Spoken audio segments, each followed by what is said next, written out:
नहमदुहु व नुसल्ली अला रसूलिल करीम अम्मा बाद अऊज़ु बिल्लाहि मिनश शैतानिर रजीम बिस्मिल्लाहिर रहमानिर रहीम। हज़रात, आज मैं आपको एक बहुत अच्छा वाक़या सुनाऊंगा, आपकी तबीयत खुश हो जाएगी। बहुत मोतबर वाक़या है, बहुत अच्छा वाक़या और बहुत मशहूर वाक़या है। तमाम उलमा इकराम बयान करते हैं। उससे पहले आप आला हज़रत सरकार की बारगाह में मोहब्बत के साथ मैं एक शेर पढ़ रहा हूँ। आला हज़रत सरकार का वो शेर है लिखा हुआ।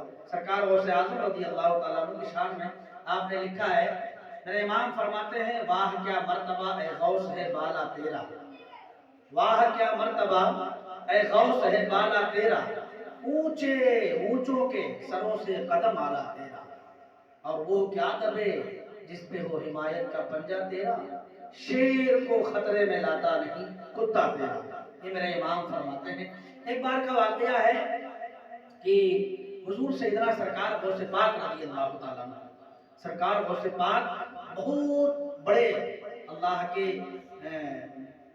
वली हैं, वली कामिल हैं और मादर जात वली हैं। सरकार गौसे पाक रज़ी अल्लाह तआला अन्हु की शान ये है कि अल्लाह के नबी हुजूर सल्लल्लाहु अलैहि वसल्लम इरशाद फरमाते हैं, जिस तरीके से मैं नबियों में आला हूँ, इसी तरीके से मेरा बेटा अब्दुल कादिर यानी सरकार गौसे पाक तमाम वलियों में आला है ना। तो मेरे इमाम आला हज़रत सरकार उसका नक्शा खींचते हैं और यूँ फरमाते हैं, वाह क्या मर्तबा है गौस है बाला तेरा, ऊंचे ऊंचों के सरों से कदम आला तेरा, और क्या दबे जिस पे हो हिमायत का पंजा तेरा, शेर को खतरे में लाता नहीं कुत्ता तेरा। तो हज़रात, वो वाक़या आप समाप्त कर लें कि हुजूर सैयदना सरकार गौसे पाक रज़ी अल्लाह तआला अन्हु की बारगाह में एक शख्स पहुंचा, कहा, हुजूर आप दुआ फरमा दें मेरे हक में। सरकार गौसे पाक रज़ी अल्लाह तआला अन्हु फरमाते हैं, बताइए क्या बात। कहा, हुजूर घर में बड़ी परेशानी है और घर में तरह तरह की बीमारियां, परेशानियां और क्या कहते हैं, बेबरकती बहुत ज़्यादा घर में है। आए दिन कहीं कोई इधर बीमार, कोई उधर बीमार, कोई इधर बीमार, कोई उधर बीमार। तो सरकार गौसे पाक रज़ी अल्लाह तआला अन्हु अपनी आँख बंद करते हैं और अपनी विलायत वाली आँखों से देखते हैं, देख करके समझ जाते हैं। सरकार गौसे पाक रज़ी अल्लाह तआला अन्हु फरमाते हैं, जाओ और अपने घर के दरवाजे पर, यानी जो मेन दरवाजा है उस दरवाजे पर एक पर्दा टांग दो। कहा ठीक है हुजूर। वो वहां से चला जाता है, घर पहुंचा, घर के दरवाजे पर एक उसने पर्दा टांग दिया।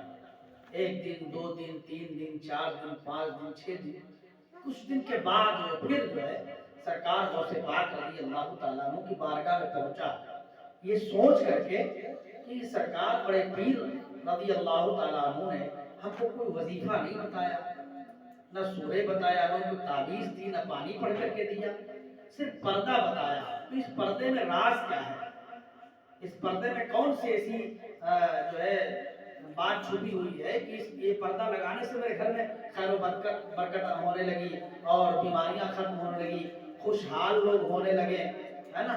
तो वो सरकार गौसे आज़म की बारगाह में पहुंचा, कहा, हुजूर एक बात नहीं समझ में आ रही है। कहा क्या। कहा आपने ना कोई सूरे बताया कि सूरे फातिहा पढ़ो, सूरे मुज़म्मिल पढ़ो, सूरे मुल्क पढ़ो, सूरे यासीन पढ़ो, कुछ नहीं बताया।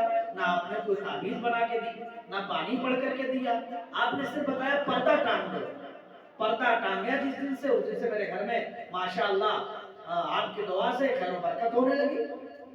सरकार गौसे पाक मुस्कुराते हैं और मुस्कुरा के फरमाया, तुम्हें पता नहीं है तुम्हारा घर एक रास्ते से बना हुआ है और रास्ते से जो है बेनमाजी गुजरते हैं, बदनजर लोग गुजरते हैं। जब उनकी नजरें तुम्हारे घर पे पड़ती थी तो उनकी बदनजरों की वजह से, और जो बेनमाजी गुजरते थे तो उनकी वजह से, जब उनकी निगाहें तुम्हारे घर पे पड़ती थी तो तुम्हारे घर की सारी बरकत खत्म हो रही थी, तुम्हारे घर में दिक्कतें आ रही थी, परेशानियां आ रही थी, मुसीबतें आ रही थी। एक बेनमाजी की निगाह पड़ने से घर बर्बाद हो रहा था।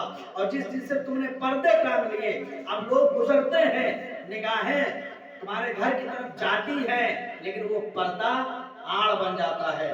तो इसलिए तुम्हारे घर की सारी परेशानियां जो थी वो खत्म हो गई और फिर से तुम्हारे घर में خیر و برکت ہونے لگا. سبحان اللہ سبحان اللہ. پتہ چلا کہ نماز کی پابندی کرو. نماز کی پابندی کرنا بہت ضروری ہے، کیونکہ اگر بے نمازی کی نظر ایک اچھے خاصے گھر میں پڑ جائے تو اس گھر کی تباہی اور بربادی شروع ہو جاتی ہے، اس گھر کی برکتیں چلی جاتی ہیں، گھر میں طرح طرح کی بیماریاں آنے لگتی ہیں. اب آپ بتائیے، اندازہ لگائیے